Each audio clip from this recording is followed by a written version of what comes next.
Hello friends, good morning. നമ്മുടെ Kerala TV സീരിയലിലേക്ക് എല്ലാവർക്കും സ്വാഗതം. അങ്ങനെ അഭി വന്ന് നവ്യയുടെ മുന്നിൽ ഉരുണ്ട് കളിക്കുക. അപ്പോൾ ഇവൻ്റെ ഈ ഉരുണ്ടുകളിയും കാര്യങ്ങളൊക്കെ കണ്ടു കഴിഞ്ഞപ്പോഴത്തേക്കും നിന്നെ ആദർശം അതിനെ കൂടെ ഭീഷണിപ്പെടുത്തുമല്ലോ ചെയ്തോ എന്ന് നവ്യ ചോദിച്ചു. അതോ നിനക്ക് വല്ല ഓഫർ തന്നോ? ഇനി ഞാൻ പരസ്യത്തിന് പോയില്ലെങ്കിൽ നിനക്ക് ഏതെങ്കിലും ബ്രാഞ്ച് തരാമെന്ന് അങ്ങനെ വല്ലതും പറഞ്ഞോ ചോദിക്കുമ്പം അങ്ങനെയൊന്നും പറഞ്ഞിട്ടൊന്നുമില്ല എന്ന് പറഞ്ഞു. പറഞ്ഞാലും നീ അത് ഏറ്റെടുക്കരുത്, അതായിരുന്നു നമ്മുടെ തീരുമാനം, അത് നീ മറക്കരുതെന്ന് നവ്യ ഇവനോട് പറയുക. അത് തെറ്റിച്ചിട്ടെ നിൻ്റെ സ്വാർത്ഥത നീ പുറത്തെടുക്കരുതെന്നും നവ്യ പറയൂ കേട്ടോ. നീ പരസ്യത്തിന് പോയതിന് പിന്നിൽ ഞാനാണെന്നാണ് അവരുടെയൊക്കെ ധാരണ എന്ന് ഇവൻ പറഞ്ഞു കൊടുക്കുക. അതുകൊണ്ട് ഇനി നമ്മളെ തമ്മിൽ തെറ്റിക്കാൻ ശ്രമിക്കുമെന്ന് എൻ്റെ ഒരു പേടിയെന്ന് പറയുമ്പം അതിനവരെന്നല്ല ആര് വിചാരിച്ചാലും നടക്കില്ല. പിന്നെന്തിനാ നീ പേടിക്കുന്നതെന്ന് ചോദിച്ചാൽ നവ്യ. അതല്ല നവ്യ, ചന്തമോളുടെ അച്ഛൻ ആദർശാണെന്ന് അറിഞ്ഞതിൽ പിന്നെയാണ് ആദർശം നിൻ്റെ അനിയത്തിയാക്കി ഓരോരോ കളികൾ തുടങ്ങിയിരിക്കുന്നത്. അതുവരെ അവർ രാജാവിനെ പോലെയാണ് ഈ വീട്ടിൽ ജീവിച്ചത്. ഞാനായിരുന്നു വഴി തെറ്റി സഞ്ചരിച്ചിരുന്നവൻ.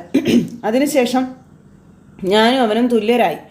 പിന്നെ അത് അവനെ മാത്രമല്ല ഈ വീട്ടിലുള്ള പലരെയും ആകെ പുകച്ചിട്ടുണ്ട്. അപ്പം അതൊക്കെ നമുക്ക് അറിയാവുന്ന കാര്യങ്ങളാണല്ലോ. അതുകൊണ്ടല്ലേ നമ്മൾ നമ്മുടെ വഴിക്ക് ഇപ്പോൾ സഞ്ചരിക്കുന്നേ എന്ന് നവ്യ ഇവനോട് ചോദിക്കുവാണ്. എന്നെ മോഡലാക്കിയ ഡയറക്ടർ ഇന്ത്യയിലെ തന്നെ പേരെടുത്ത 5 ഡയറക്ടർമാരിൽ ഒരാളാണെന്നും നിനക്ക് വേണമെങ്കിൽ അയാളുടെ അസിസ്റ്റൻ്റായിട്ട് കയറാവല്ലോ. മെല്ലെ മെല്ലെ നമുക്കൊരു അഡ്വർടൈസ്മെൻറ്റ് കമ്പനിയൊക്കെ തുടങ്ങത്തില്ലെന്ന് നവ്യ ചോദിക്കുമ്പം ഐഡിയ ഒക്കെ കൊള്ളാവെന്ന് പറഞ്ഞു അബി. അതാണ് ഒരു ഇത് വേണ്ടത്, അല്ലാണ്ട് ഏട്ടൻ്റെയും കുടുംബക്കാരുടെയും തണലിലല്ല നമ്മളിനി ജീവിക്കേണ്ടത് എന്ന് നവ്യ അബിക്ക് പറഞ്ഞു കൊടുക്കുക. പിന്നെ നമ്മുടെ ചിലവുകൾക്കുള്ള പൈസയെ നമ്മൾ തന്നെ കണ്ടെത്തണം, നമ്മുടെ കുഞ്ഞിനെ നോക്കേണ്ടത് നമ്മളാ എന്നൊക്കെ നവ്യ ഇങ്ങനെ നിന്ന് പ്രസംഗിക്കാം. അപ്പോൾ ഞാൻ എന്ത് ചെയ്യണമെന്ന് ആലോചിക്കുന്നത് എന്ന് അബി പറയുമ്പോൾ ഇതിനകത്ത് ആലോചിക്കേണ്ട കാര്യമൊന്നുമില്ല. ഞാൻ നിൻ്റെ ഏട്ടനെ വിളിക്കട്ടെ, എന്നിട്ട് സ്വന്തം കാര്യം നോക്കി ജീവിക്കാൻ പറയാം. എന്തേ? അയ്യോ വേണ്ട, അതിൻ്റെ ഒന്നും ആവശ്യമില്ല, അവരെയൊന്നും ചോടിപ്പിക്കേണ്ട ആവശ്യമൊന്നുമില്ല എന്നൊക്കെ പറയുമ്പോഴത്തേക്ക് നവ്യ ഇങ്ങനെ അന്തം വിട്ട് നിൽക്കുക. ഇപ്പം തന്നെ നീ കൊടുത്ത ശിക്ഷ ആവശ്യത്തിനേക്കാൾ അധികം. അപ്പം അത് വെറും തുടക്കം മാത്രമാണ്, ഇനി പിന്നാലെ പലതും വരാനിരിക്കുന്നതേ ഉള്ളൂ. അങ്ങനെ മറ്റുള്ളവർ മാത്രം മിടുക്ക് കാണിക്കേണ്ട, നമുക്കും ചില കഴിവുകളൊക്കെ ഉണ്ടെന്ന് അവരും തിരിച്ചറിയട്ടെ എന്ന് നവ്യ ഇങ്ങനെ ഇവനോട് പറയുക കേട്ടോ. ഇനിയിപ്പോൾ ഇവളോട് അവർ സത്യങ്ങളൊക്കെ വിളിച്ച് പറയുമായിരിക്കുമോ എന്ന് അബി ഇങ്ങനെ ചിന്തിക്കുമ്പം നീ എന്താണ് ഈ ആലോചിക്കുന്നതെന്ന് ചോദിച്ചു നവ്യ. ഒന്നുമില്ല എന്ന് പറഞ്ഞു അബി. എന്നും പറഞ്ഞുകൊണ്ട് ഇങ്ങനെ അവിടെ നിൽക്കുക കേട്ടോ. അത് കഴിഞ്ഞ് പിന്നെ കാണിക്കുന്നത് നമ്മുടെ ആദർശ് ഓഫീസിലിരിക്കുമ്പോൾ നയന ആദർശിൻ്റെ അടുത്തേക്ക് വരുവാണ്. അപ്പോൾ അവൻ വിളിച്ചായിരുന്നു ആദർശേട്ടാന്ന് ചോദിച്ചു. വിളിച്ചു. അവളെ ഇതിനകത്തൊന്നും മാറ്റാൻ പറ്റില്ലെന്ന് അവൻ പറയുന്നത്. എത്ര പെട്ടെന്ന് പറഞ്ഞിട്ടും അവൾ കേൾക്കുന്നില്ലെന്നാ പറഞ്ഞെന്ന് പറയുമ്പോൾ അത് ശരിയായിരിക്കും ആദർശേട്ടാ, ചേച്ചി ഒരു തീരുമാനം എടുത്തു കഴിഞ്ഞാൽ അതിൽ നിന്ന് പിന്നെ പിന്തിരിപ്പിക്കാനേ വലിയ പ്രയാസമാണ്. അതുമാത്രമല്ല ഇപ്പം ചേച്ചിക്ക് ഏറ്റവും കൂടുതൽ ദേഷ്യമുള്ളത് ആദർശേട്ടനോടും നന്ദുവിനോടും പിന്നെ എന്നോടുമാണെന്ന്, ആ വാശി തീർക്കാൻ വേണ്ടിയിട്ടാണ് ഇതൊക്കെ ചെയ്യുന്നതെന്നും നയന പറയുക കേട്ടോ. ആ വാശി കൊണ്ട് ആരാ നയനെ ജയിക്കുന്നത്? അഭി അവൻ്റെ അമ്മയല്ലേ എന്ന് ആദർശ് ചോദിച്ചു. അവൻ്റെ അമ്മയ്ക്ക് പോലും അറിയില്ല അവൻ ചെയ്ത തെറ്റെന്താണെന്ന്. അപ്പം അച്ഛനും അമ്മയും നന്ദും എല്ലാം എന്ത് ചെയ്യണമെന്ന് അറിയാതെ അവിടെ വിഷമിച്ചുകൊണ്ടിരിക്കുകയാണെന്ന് പറയുമ്പം അഭിയും അവൻ്റെ അമ്മയും ആ തറവാട്ടിലുള്ളത് ഏറ്റവും വലിയ പ്രശ്നമെന്നും അതുപോലെ തന്നെ സ്വഭാവം ശരിയല്ലാത്തവർ വീട്ടിലുണ്ടെങ്കിൽ അത് വലിയ പ്രശ്നം തന്നെയാണെന്ന് ആദർശ് പറഞ്ഞു. സ്വന്തം കാര്യം നോക്കാതെ മറ്റുള്ളവരുടെ മാനസികാവസ്ഥ കൂടി നോക്കണമെന്ന് പറയുമ്പം ഇവിടെ പക്ഷേ ചേച്ചിയെ കുറ്റം പറയാൻ പറ്റത്തില്ലല്ലോ ആദർശേട്ടാ. ചേച്ചിയുടെ നോട്ടത്തിൽ നമ്മളൊക്കെയല്ലേ തെറ്റുകാർ, അഭിയും അവൻ്റെ അമ്മയൊക്കെ നല്ലവരല്ലേ എന്ന് നയന ചോദിക്കുന്നു. അന്നേരം അനാമിക പോയപ്പോൾ വീട്ടിനകത്തൊരു തെളിച്ചം വന്നെന്ന് കരുതിയതാണ്, ഇതിനിപ്പോൾ അതിനേക്കാളും വലിയ ഇരുട്ടാണല്ലോ വന്നിരിക്കുന്നതെന്ന് ആദർശ് ഇവരോട് ഈ നയനയോട് പറയുവാണ്.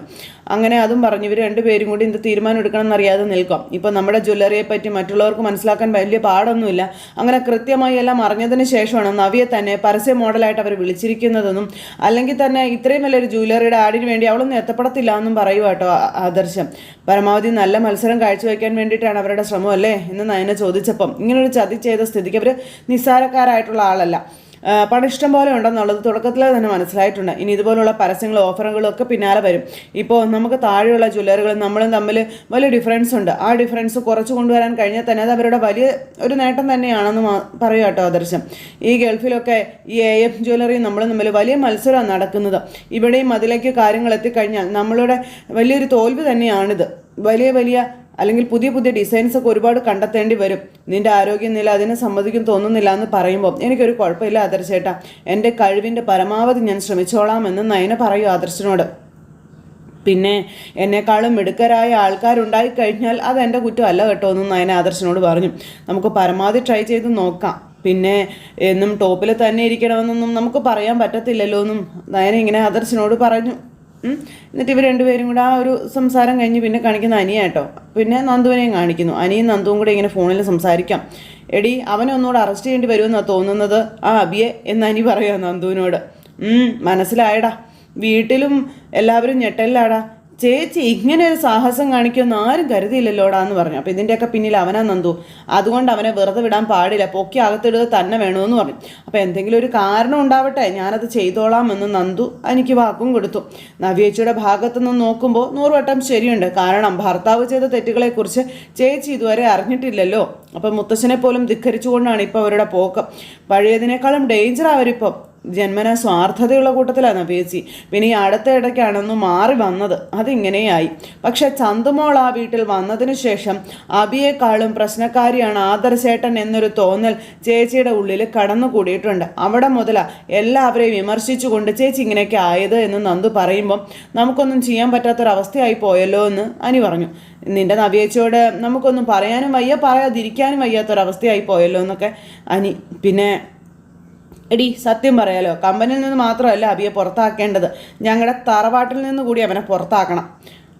പിന്നെ നിന്റെ ചേച്ചിയും ആ കുഞ്ഞിനെയും ഓർത്ത് മാത്രമാണ് ഞങ്ങളെല്ലാവരും എല്ലാം സഹിക്കുന്നതെന്നൊക്കെ ഇങ്ങനെ പറഞ്ഞു നമ്മുടെ അനി. നവ്യേച്ചിയോടോ അല്ലെങ്കിൽ ആ കുഞ്ഞിനോടോ അവന് 1% പോലും സ്നേഹമോ ആത്മാർത്ഥതയോ ഒന്നുമില്ലാടി.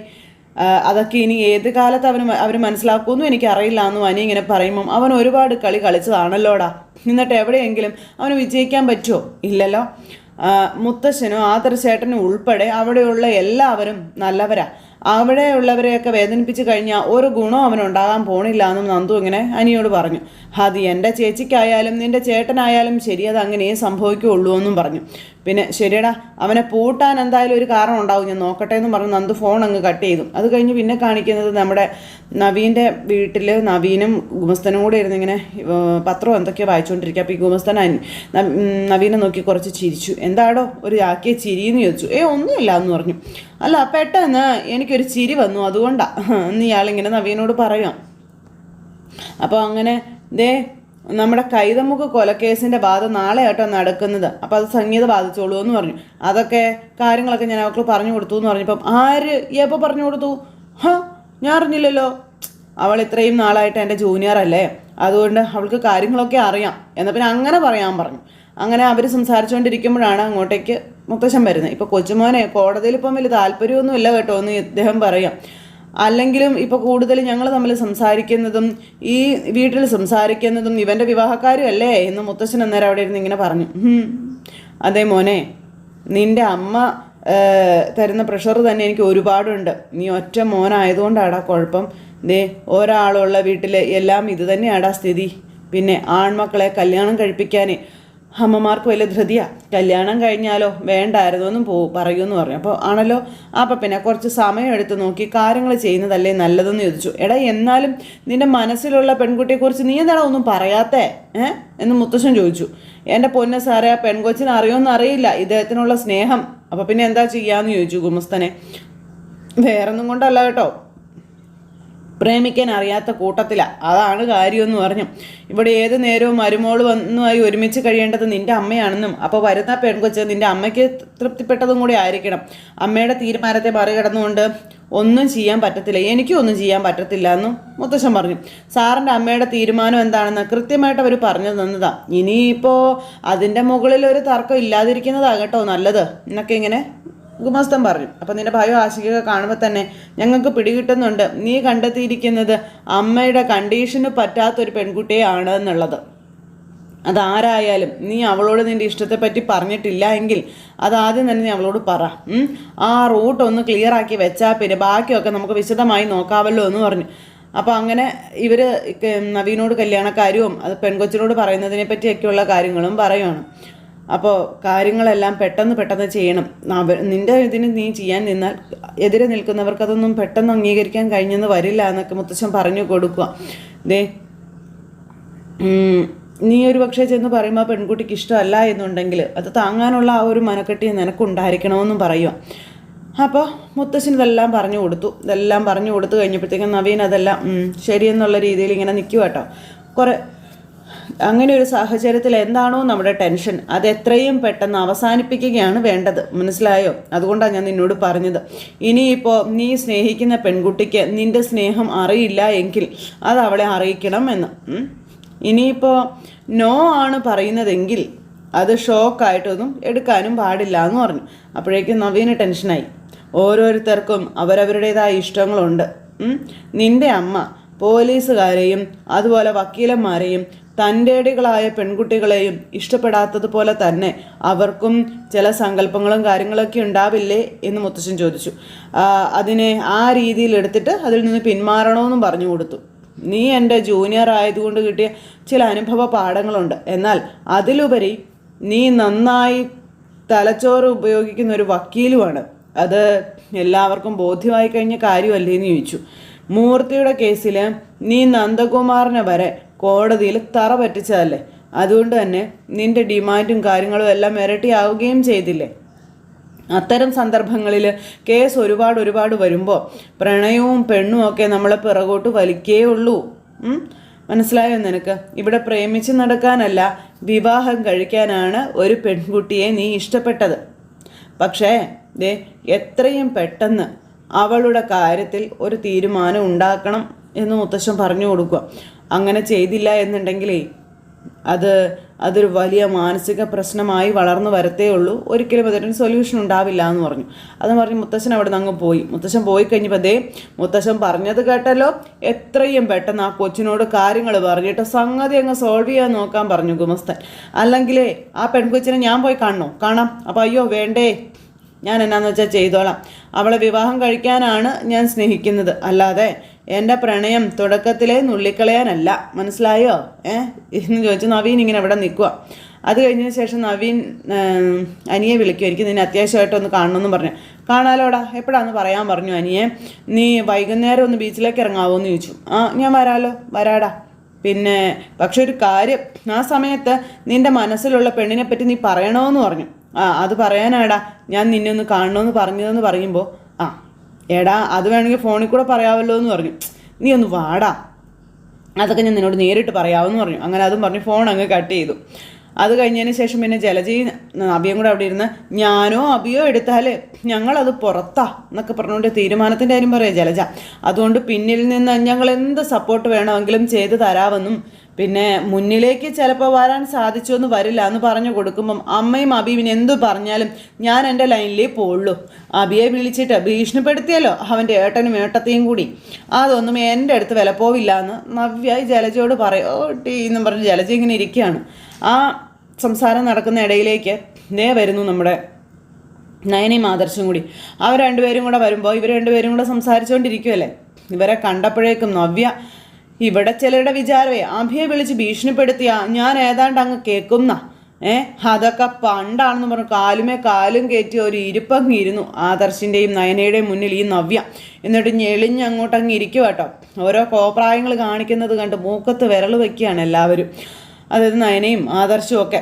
വീട്ടിനകത്തെ ചിലർക്ക് എന്ത് തീരുമാനം വേണമെങ്കിലും എടുക്കാം, എന്തും ചെയ്യാം, മറ്റുള്ളവർക്ക് അത് പാടില്ല, അതെവിടുത്തെ നിയമമോ എന്നൊക്കെ ഇങ്ങനെ നവ്യ ചോദിക്കുമ്പം ചേച്ചിയുടെ പഴയ സ്വഭാവത്തിലേക്ക് മടങ്ങി പോവാണല്ലോ എന്ന് ചോദിച്ചു നയന. ആ സ്വഭാവം തന്നെ ആയിരുന്നു നല്ലത്. ഇടയ്ക്ക് ഞാനൊന്നും മാറി, അത് വേണ്ടിയിരുന്നില്ല. അനാമികയെ ഈ വീട്ടിൽ കിടന്ന് അഴിഞ്ഞാടിയപ്പോൾ ഞാൻ അവൾക്കെതിരെ നിന്നു. അതിന് രക്ഷപ്പെടണേ എന്ന് ഞാൻ ഒരുപാട് പ്രാർത്ഥിച്ചു. എന്നിട്ട് അവസാനം എനിക്കെന്താ കിട്ടിയതെന്ന് നവ്യ ഇവരോട് ചോദിക്കുക. ജലജ ഇതൊക്കെ കണ്ട് ആസ്വദിക്കുക കേട്ടോ.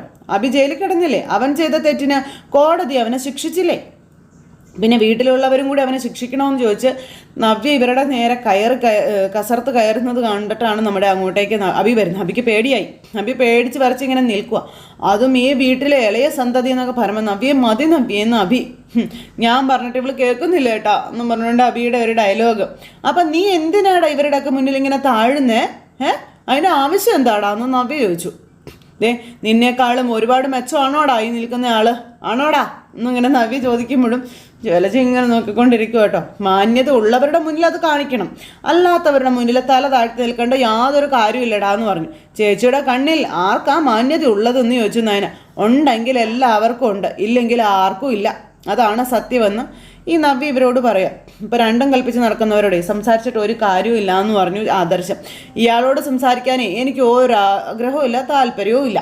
ഞാൻ നിന്നോടൊരു കാര്യം പറഞ്ഞേക്കാം നയനെ, അഭി ജയിലിൽ കിടന്നത് ഈ നാട്ടിലുള്ള എല്ലാവരും അറിഞ്ഞിട്ടുണ്ട്. ഈ വീട്ടിലെ ബന്ധുക്കളും നമ്മുടെ വീട്ടിലെ ബന്ധുക്കളും എല്ലാവരും അറിഞ്ഞിട്ടുണ്ട്. അതിനപ്പുറം നാണക്കേടൊന്നും ഞാൻ ഉണ്ടാക്കി വെച്ചിട്ടില്ല എന്ന് ഈ നവ്യ പറയുക. അഭിക്കാണ് പേടിയായിട്ടും പാടില്ല. എനിക്കറിയാവുന്നൊരു പണി ചെയ്തു, നീ ഡിസൈൻ ചെയ്യുന്നത് പോലെ ഞാൻ ഇനി എൻ്റെ ജീവിതം അങ്ങ് ഡിസൈൻ ചെയ്യുമെന്നും പറഞ്ഞ് കിടന്ന് കസറ കയറിക്കൊണ്ടിരിക്കുമ്പോഴാണ് മുത്തശ്ശൻ അങ്ങോട്ടേക്ക് വരുന്നത്. എൻ്റെ ഭർത്താവിന് ജോലിയും കൂലിയും ഒന്നുമില്ലല്ലോ. മുത്തശ്ശൻ വന്നപ്പോഴും കാലുമേ കാലും കയറ്റി വെച്ച് ഇങ്ങനെ ഇരിക്കുകയാണ്. ഇതൊക്കെ കണ്ട് എല്ലാവരും കണ്ണും തള്ളി ഇരിക്കുക. ഈ സംസാരം ഇതുവരെ ഇവിടെ നിർത്തിയില്ലേ എന്ന് ചോദിച്ചു മുത്തശ്ശൻ അങ്ങ് വന്നില്ലേ. അപ്പോഴത്തേക്കും എന്നും പറഞ്ഞിരിക്കുക കേട്ടോ നവ്യ മുത്തശ്ശൻ്റെ നേരെ. അങ്ങനെ അഹങ്കരിച്ച് കാലുമേ കാലും കയറ്റിയിരിക്കുമ്പം ഇനി ആരെയും ഇവിടെ നിയന്ത്രിക്കണ്ട എന്ന് ഞാൻ പറഞ്ഞു കഴിഞ്ഞെന്നും ലോകത്ത് ഒരു കുടുംബത്തിൻ്റെയും ഒരു പ്രദേശത്തിൻ്റെയും ഏറ്റവും വലിയ ശത്രു എന്ന് പറയുന്നത് മനുഷ്യൻ്റെ മനസ്സിൽ കടന്നുകൂടുന്ന അനാവശ്യ തെറ്റിദ്ധാരണകളാണെന്ന് മുത്തശ്ശൻ ഇങ്ങനെ പറയൂ കേട്ടോ. അത് കേട്ടിട്ടും നവ്യയ്ക്കൊരു കൂസലുമില്ല. ഈ കുടുംബത്തിൽ അത്തരം തെറ്റിദ്ധാരണ പടർത്താനും ആൾക്കാരെ തമ്മിൽ തല്ലിക്കാനും കഴിവുള്ള ഒരുത്തൻ ജനിച്ചിട്ടുണ്ട് എന്ന് മുത്തശ്ശൻ ഇങ്ങനെ പറയുമ്പം അബിയെ നോക്കുക. അവനെ ജനിപ്പിച്ചവളും അങ്ങനെ തന്നെയാണെന്ന് മുത്തശ്ശൻ പറയുമോ. അതും ജലജക്കെട്ടാണെന്ന് ജലജയ്ക്കും മനസ്സിലായി. അമ്മയും മോനും കൂടെ ഇങ്ങനെ അങ്ങോട്ടും ഇങ്ങോട്ടും നോക്കി നിൽക്കുവാണ്. അങ്ങനെയുള്ളവർ ഏത് വീട്ടിലുണ്ടോ ആ കുടുംബത്തിൽ പ്രശ്നങ്ങളും വഴക്കുകളും ഉണ്ടായിക്കൊണ്ടേ ഇരിക്കുമെന്ന് മുത്തശ്ശൻ പറയുക. നീ പറയുന്നുണ്ടല്ലോ നാഴികയ്ക്ക് 40 വട്ടം ഇവനെ ജയിലിൽ കയറ്റി ഇവനെ ജോലിയിൽ നിന്ന് പിരിച്ചുവിട്ടു എന്നൊക്കെ നീ പറയുന്നില്ലേന്ന് ചോദിച്ചു. ആദർശിനെയും അനിയെയും പോലെ ഇവനും ഉയരാമായിരുന്നു. ഇവൻ്റെ ഞങ്ങൾ എടുത്തു വളർത്തിയ ഒരുത്തിയുടെ മകനായതുകൊണ്ടല്ല ഇവനെ പലതിൽ നിന്നും ഞങ്ങൾ മാറ്റി നിർത്തിയത് ഇവൻ്റെ ഈ സ്വഭാവം കൊണ്ടാണെന്നും മുത്തശ്ശൻ നവ്യയോട് പറയുക കേട്ടോ. അപ്പോൾ എന്ന് പറഞ്ഞുകൊണ്ട് നവ്യ ഇങ്ങനെ നോക്കാൻ ഇങ്ങനെ പറയുമെന്ന് ഓർത്തുള്ള പേടി. മനുഷ്യനെ തമ്മിൽ തെറ്റിക്കുന്ന ഒരാളും ജീവിതത്തിൽ രക്ഷപ്പെടില്ല. വീട്ടിനകത്തുള്ളവരെ കുടുംബാംഗങ്ങളെ പരസ്പരം സ്നേഹിക്കാൻ ആദ്യം പഠിക്കണം. അവരെ അടുപ്പിക്കാതെ സ്നേഹിക്കാൻ പഠിക്കണം. അങ്ങനെ ചെയ്താൽ ഭാഗ്യവും ദൈവാനുഗ്രഹവും തേടി വരും നമ്മുടെ ജീവിതത്തിലേക്ക് എന്ന കാര്യവും മുത്തശ്ശൻ പറഞ്ഞു കൊടുക്കുക. അതൊക്കെ നവ്യയ്ക്ക് പുച്ഛത്തോടെ കേട്ടിരിക്കുന്നത്. അല്ലാത്തടത്തോളം കാലം ആരാണോ തെറ്റുകൾ മാത്രം ചെയ്യുന്നത് അവരുടെ ജീവിതത്തിൽ എന്നും ഇരുട്ടായിരിക്കുമെന്നും മുത്തശ്ശൻ ഇങ്ങനെ ആണായിട്ട് പറഞ്ഞു. അവരൊന്നും പരാതിയും പറഞ്ഞ് കണ്ണീരൊഴുക്കി നടക്കുകയുള്ളൂ എന്നും മുത്തശ്ശൻ ഇങ്ങനെ പറഞ്ഞപ്പോൾ മുത്തശ്ശൻ ഒരുപാട് തവണ ഇതൊക്കെ പറഞ്ഞു കഴിഞ്ഞതാണെന്നും പക്ഷേ അതൊക്കെ വെള്ളത്തിൽ വരച്ച വരയാണെന്ന് ഇവിടെ എല്ലാവർക്കും അറിയാമെന്നും മുത്തശ്ശി അന്നേരം പറയാം. ഇവളും നീയും നന്നാകാൻ പോകുന്നില്ല. ഇവർക്ക് വേണ്ടി നീയും തുനിഞ്ഞിറങ്ങിയാൽ മുത്തശ്ശൻ പറഞ്ഞതുപോലെ ഇരുട്ടായിരിക്കും നിനക്ക് ഫലം എന്ന് മുത്തശ്ശി നവ്യയോട് പറഞ്ഞു. ആയിക്കോട്ടെ, ഇപ്പോഴും ഇരുട്ട് തന്നെയല്ലേ എന്ന് പറഞ്ഞുകൊണ്ട് തർക്കിക്കാൻ ചെല്ലു കേട്ടോ. എന്തെല്ലാം പറഞ്ഞിട്ടും തലയിലോട്ട് കയറാതെ നിൽക്കുക നവ്യ. അപ്പോൾ എൻ്റെ കുഞ്ഞിൻ്റെ അച്ഛനൊരു ജയിൽ പുള്ളിയല്ലേ, അതിൽ പരം ഇനി എന്ത് ഇരുട്ടാണ് എൻ്റെ ജീവിതത്തിൽ ഉണ്ടാവാൻ പോകുന്നേ എന്നൊക്കെ നവ്യ ഇങ്ങനെ ഇവരോട് ചോദിച്ചു. എനിക്ക് കൂടുതലൊന്നും ആരോടും ഒന്നും പറയാനില്ല, കേൾക്കാനും താല്പര്യമില്ല. ഇപ്പം മുത്തശ്ശിയുടെ കൊച്ചുമോൻ, അതായത് ജ്വല്ലറിയുടെ MDയും എൻ്റെ അനിയത്തെയും കൂടി ഇവനെ വിളിച്ച് ഭീഷണിപ്പെടുത്തിയിരിക്കുന്നു. എന്നെ ഇതിൽ നിന്ന് പിന്തിരിപ്പിക്കണമെന്നും പറഞ്ഞു. ഈ ലോകത്താരു പറഞ്ഞാലും ഞാൻ അതിൽ നിന്ന് പിന്മാറില്ല. അത് ആരായിരുന്നാലും ശരി, ഞാനത് അനുസരിക്കില്ല എന്നും പറഞ്ഞുകൊണ്ട് ഇവളിങ്ങനെ അനന്തമൂർത്തിയെ വെല്ലുവിളിച്ച് നിൽക്കുന്നിടത്ത് ഇന്നത്തെ കഥ അവസാനിച്ചു. ഇതൊക്കെ ഒപ്പിച്ച് വെച്ചിട്ട് അപ്പുറം നിന്നും നയന ഇങ്ങനെ ദയനീയമായ അവസ്ഥയിൽ നിൽക്കുന്നു. അപ്പോൾ അങ്ങനെ ഒരു സിറ്റുവേഷനും കാര്യങ്ങളൊക്കെ കാണിച്ചുകൊണ്ട് ഇന്നത്തെ കഥ അവസാനിച്ചു. അപ്പോൾ എല്ലാവരും കാത്തിരുന്ന് കാണണേ. എല്ലാവർക്കും ടാറ്റാ.